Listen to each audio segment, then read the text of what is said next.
Ao declarar o seu voto no processo de impeachment da ex-presidente Dilma Rousseff, o então deputado federal Jair Bolsonaro, do PSL, fez uma homenagem à memória do coronel Carlos Alberto Brilhante Ustra. O parlamentar afirmou que Ustra era o pavor de Dilma Rousseff, já que o militar comandou as sessões de tortura quando a ex-presidenta foi presa durante a ditadura. A fala não foi de improviso. Bolsonaro leu o nome do militar em um pedaço de papel amarrotado. Foi um ato planejado, assim como eram as sessões de torturas em centenas de pessoas que aconteceram em São Paulo no DOI-CODE, Destacamento de Operações de Informação, Centro de Operações de Defesa Interna. Com uma grande contribuição de Ustra, o período da ditadura militar contabilizou 434 mortes e desaparecimentos no país, segundo a Comissão Nacional da Verdade. José Carlos Moreira da Silva, professor de Direito da PUC do Rio Grande do Sul, explica que a violência era um dos principais instrumentos utilizados pelo regime na época. O DOI-CODE, é importante dizer, ele foi um organismo de repressão política que foi construído pela ditadura, que misturava agentes da Polícia Civil, agentes da Polícia Militar e agentes do Exército, com uma certa informalidade e agilidade necessária para que eles pudessem agir com a intensidade e a brutalidade que agiram, né? O principal instrumento utilizado foi a tortura das pessoas que eram presas, suspeitas ou envolvidas com a luta armada ou que tinham algum contato com ela. E são muitos os relatos, né, muitas as evidências que envolvem o nome do Brilhante Ustra na condução dessas torturas. O caso da tortura da família Telles, em 2008, deu origem à primeira condenação que confirmou como torturador o chefe do DOI-CODE e herói de Bolsonaro. O Brasil é signatário de acordos internacionais que condenam a prática da tortura desde antes da Segunda Guerra Mundial.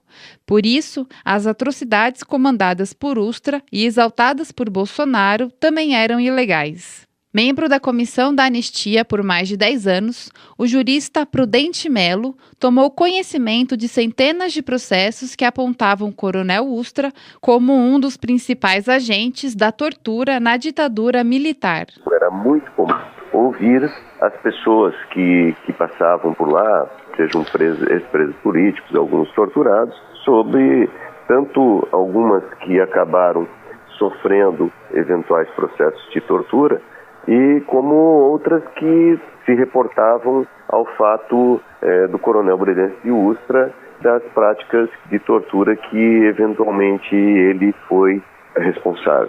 Os relatos e inclusive os depoimentos que se pode correr ao longo dos processos, ou seja, de pessoas que foram próximos de quem foi torturado, né, dão conta disso. Então, realmente não tem como tentar esconder ou tentar invisibilizar esse personagem aí, né, que foi um personagem triste da história do Brasil. Então é algo que nós temos que aprender com os erros que foram praticados e cometidos, até mesmo para que eles não voltem a se repetir, né? Nesta quarta-feira, dia 17, a Justiça de São Paulo vai julgar o recurso feito pela família do coronel Ustra. Ele foi condenado em uma ação civil pública de indenização para a família do jornalista Luiz Eduardo da Rocha Merlino, torturado por mais de 24 horas dentro do DOI-CODE, em julho de 1971. O jovem jornalista, de 22 anos,